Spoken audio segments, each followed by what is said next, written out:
ሰላም ጤና ይስጥልን ክቡራትና ክቡራን አድማጭ ተመልካቾቻችን ከጽናት ሚዲያ የረፋዱን ዘገባዎች ይዘን ቀርበናል። አርዕስቶቹን በማስቀደም ጀምራለሁ።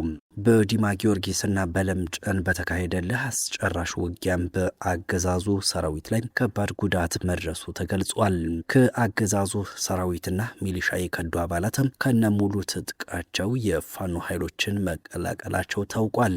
በአምባሰል ወረዳ በወቅታዊ ጉዳዮችና በህግ መዋቅር ዙሪያ ያተኮረም ደማቅ ህዝባዊ ውይይት መካሄዱ ታውቋል።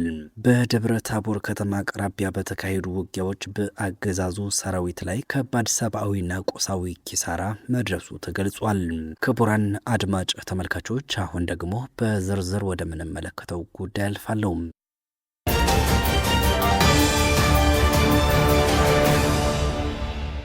በዲማ ጊዮርጊስና በለምጨን በተካሄደ አስጨራሽ ውጊያም በአገዛዙ ሰራዊት ላይ ከፍተኛ ጉዳት መድረሱ ተገልጿል።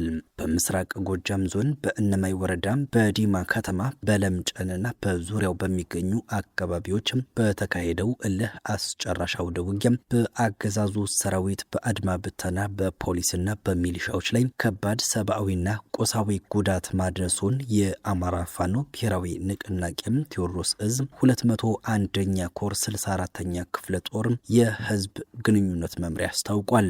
በጀነራል ሶፊያ በክሪ ትዕዛዝና በኮሎኔል ጸጋዬ መሪነት ከልዩ ልዩ ቦታዎች የተውጣጣው የአገዛዙ ሰራዊት በታንክ መድፍ፣ ቢኤም፣ ዙ 23 ሞርታርና ዲሽቃ በመታገዝ በለምጨን ጎተራ፣ ወይራ ጠልማ፣ ዲንሳ፣ እነቆራ፣ ቦረቦርና የቃኝ ክፍሎች በወሰዱት የተቀናጀም የመልሶ ማጥቃት እርምጃ የአገዛዙ ሰራዊት ዲማ ከተማ እንዳይገባ ተደርጓል የተባለው። በዲማ ከተማና በዙሪያው ቀኑን ሙሉ በተካሄደው ውጊያም ከ105 በላይ የአገዛዙ ሰራዊት አባላትና 12 የአድማ ብተና አባላት እስከ ወዲያኛው የተሰናበቱ ሲሆን በርካቶች ደግሞ ቁስለኛ መሆናቸው ተረጋግጧል። በተጨማሪም 21 ሚሊሻና ፖሊስ የተሰናበተ ሲሆን 24 ሚሊሻዎች ደግሞ ከባድና ቀላል ጉዳትን አስተናግደዋል። በደብረ ወርቅ ከተማና በመድኃኔዓለም ቤተክርስቲያን ከተቀበሩት መካከል ስማቸው የታወቁ የፖሊስና ሚሊሻ አባላት የሚገኙ ሲሆን በርካታ ቁስለኞችም ወደ ደብረ ወርቅና ቢቻና ከተሞች ተጉዘዋል ነው የተባለው። በውጊያውም 18 የክላሽንኮቭ መሳሪያዎች በምርኮ ተይዘው ገቢ ተደርገዋል። በሌላ በኩል ዲማ ከተማን መቆጣጠር ያቃተው የአገዛዙ ሰራዊት ከደብረ ወርቅና ከእነማይ ሰቃላ ቀበሌ በከባድ መሳሪያዎች በከፈተው ድብደባ በዲማ የመጀመሪያ ደረጃ ትምህርት ቤት፣ በሆቴሎችና በንግድ ተቋማት፣ በአርሶ አደሮች ማዳበሪያም፣ በገዳማት፣ በመነኮሳት ለበረከት በመጡ ምዕመናንና በቅዱስ ጊዮርጊስ ሙዚየም ላይ ከፍተኛ ውድመት ማድረሱን በመግለጫው ተመላክቷል። የአገዛዙ ሰራዊት የብልጽግና አስተዳደር ውድቀት ላይ መሆኑን የተረዱ የጦር አባላት ከነሙሉ ትጥቃቸው ከጠረናፊያቸው በመውጣት ፋኖን መቀላቀላቸውንና አቀባበል የማድረግ ሂደቱ ተጠናክሮ መቀጠሉን የአማራ ፋኖ ብሔራዊ ንቅናቄ አሳምነው 5ኛ እዝ ህዝብ ግንኙነት ክፍል አስታውቋል። የአሳምነው 5ኛ እዝ አጼ አምደ ጽዮን ኮር ንጉሥ ሳህለስላሴ ክፍለ ጦር አባላት የተቀበሏቸው እነዚህ ከ112ኛ አየር ወለድ ክፍለ ጦርና ከሚሊሻ አባላት የተውጣጡ ናቸው ተብሏል። ወደ ፋኖ የተቀላቀሉት አባላትም 10 አለቃ አለሙ ግዛው 2 ክላሽንኮቭ መሳሪያም 250 ተተኳሽ 6 ካዝናና 1 የደረት ትጥቅ፣ ምክትል ወታደር ኡመር መንገሻ 1 ክላሽንኮቭ 5 ካዝና 2 ኤፍ1 ቦምብ 300 ተተኳሽ 1 የደረት ትጥቅና 1 የወታደር ቦርሳ፣ ምክትል ወታደር ልደቱ ተፈሪ 1 ክላሽንኮቭ መሳሪያም 5 ካዝና 2 ኤፍ1 ቦምብ 90 ተተኳሽ 1 የደረት ትጥቅና 1 ወታደራዊ ቦርሳ፣ ምክትል ወታደር ፉአድ ከማል 1 ክላሽንኮቭ መሳሪያ 5 ካዝና 2 ኤፍ1 ቦምብ 400 ተተኳሽና 1 የደረት ትጥቅ፣ ምክትል ወታደር ብሩክ ዮሐንስ 1 ክላሽንኮቭ 5 ካዝና 2 ኤፍ1 ቦምብ 332 ተተኳሽ 1 የደረት ትጥቅ ይዘው እንዲሁም የጓዱን መሳሪያ ነጥቆ አጼ ምኒልክ ክፍለ ጦርን የተቀላቀለው ሚሊሻው አቶ ደቁሴ የሺዱላም አንድ ባለ 2 እግር ክላሽንኮቭ፣ አንድ ካዝናና 30 ተተኳሽ ይዘው የገቡ መሆናቸው ነው የታወቀው። በአጠቃላይ በእነዚህ አባላት አማካኝነት 7 የክላሽንኮቭ መሳሪያዎች፣ 1402 ተተኳሾች፣ 27 ካዝናዎች፣ 5 የደረት ትጥቆችና 8 ኤፍ1 ቦምቦች እንዲሁም 2 የወታደር ቦርሳዎች ገቢ መሆናቸው ታውቋል።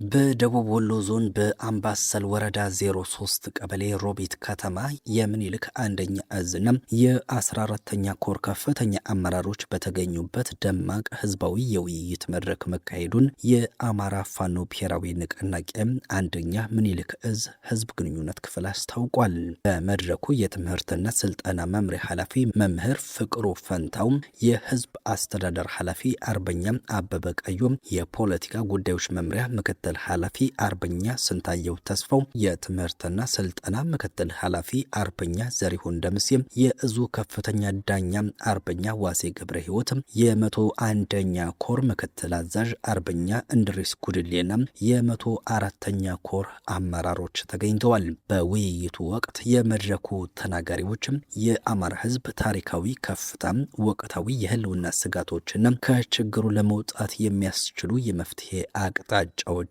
በሰፊው ዳሰዋል።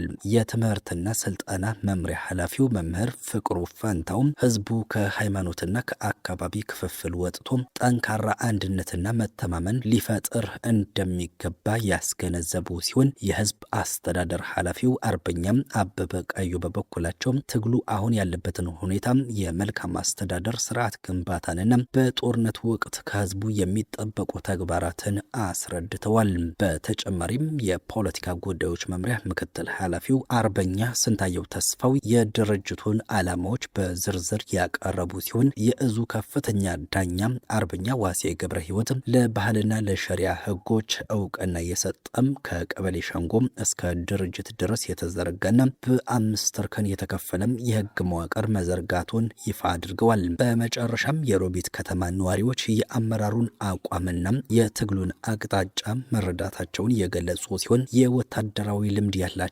ነዋሪዎችና አንጋፋ አባቶችም በእውቀታቸውና በልምዳቸው ከትግሉ ጎን ለመሰለፍ ሙሉ ዝግጅታቸውን አረጋግጠዋል።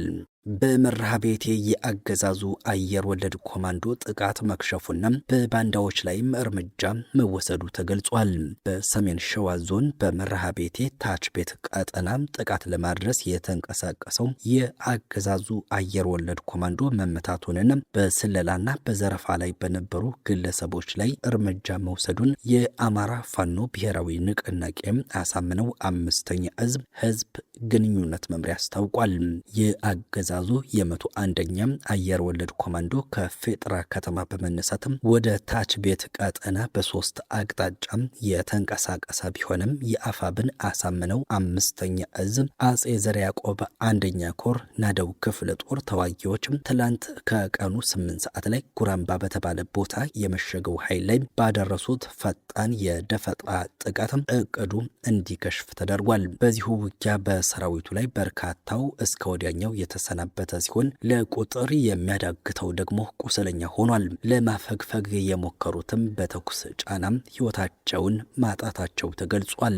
የተደናገጠው የአገዛዙ ኃይል ወደ ፌጥራ ከተማ በመመለስም በንጹሃን ወጣቶችና አዛውንቶች ላይ ድብደባና እስር መፈጸሙ ተመላክቷል። በሌላ በኩል ክፍለ ጦሩ በመርሃ ቤቴ ላይ ቤት ወረዳም ከዓለም ከተማ በቅርብ ርቀት እስከ መስክ ቀበሌ ውስጥ ለስለላና ለዘረፋ የተሰማሩ 2 ግለሰቦች ላይ እርምጃ መውሰዱን አስታውቋል።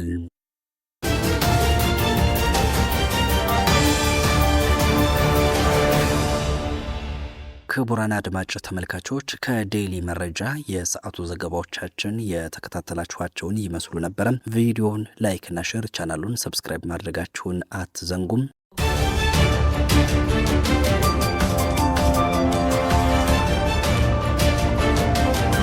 አበይት አብቹ ኬኛ በኢህአዴግ ቤት ስላደገና ያው የኦሮሞ ኢህአዴግ ሆኖ ስለመጣም እንደ ትግራይ ህዝብ ስቃይ ሁሉም ለተከበረው የኦሮሞ ህዝብ ከፍሎ የማይጨርሰው ዕዳም ተበድሮለት ያልፋል።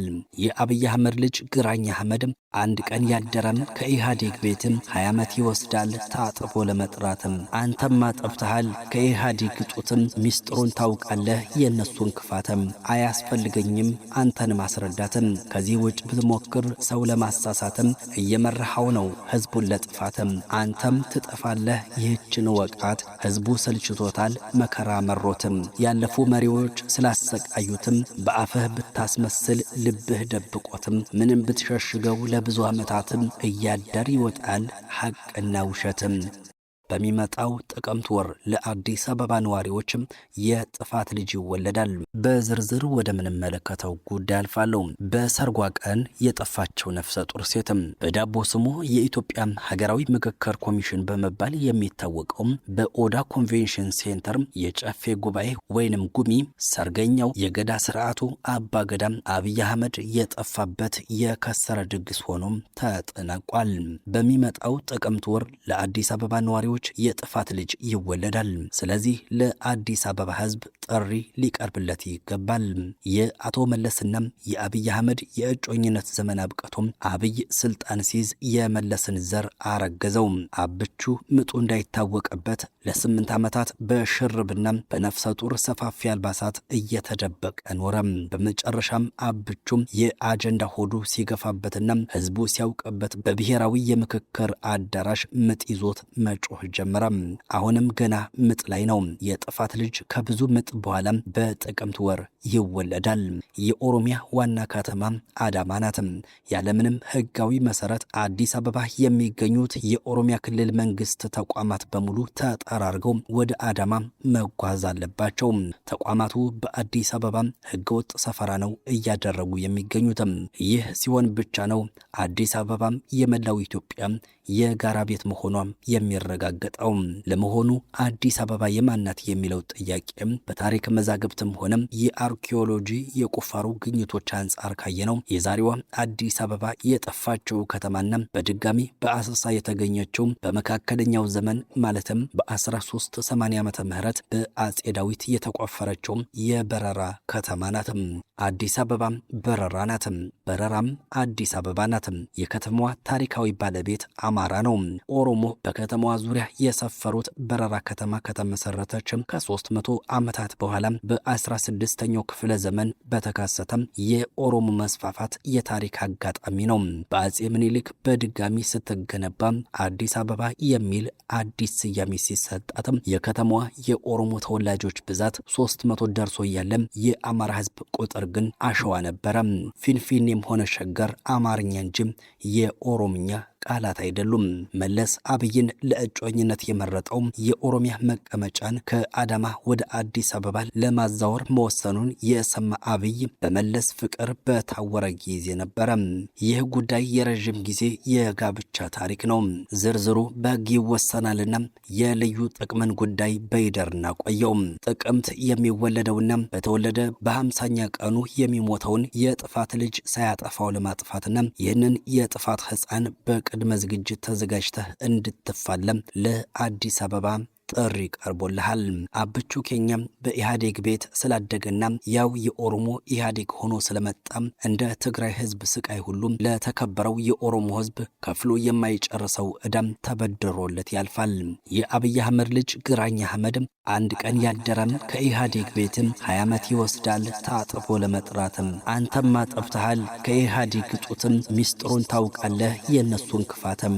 አያስፈልገኝም አንተን ማስረዳትም። ከዚህ ውጭ ብትሞክር ሰው ለማሳሳትም እየመራኸው ነው ህዝቡን ለጥፋትም። አንተም ትጠፋለህ ይህችን ወቃት። ህዝቡ ሰልችቶታል መከራ መሮትም።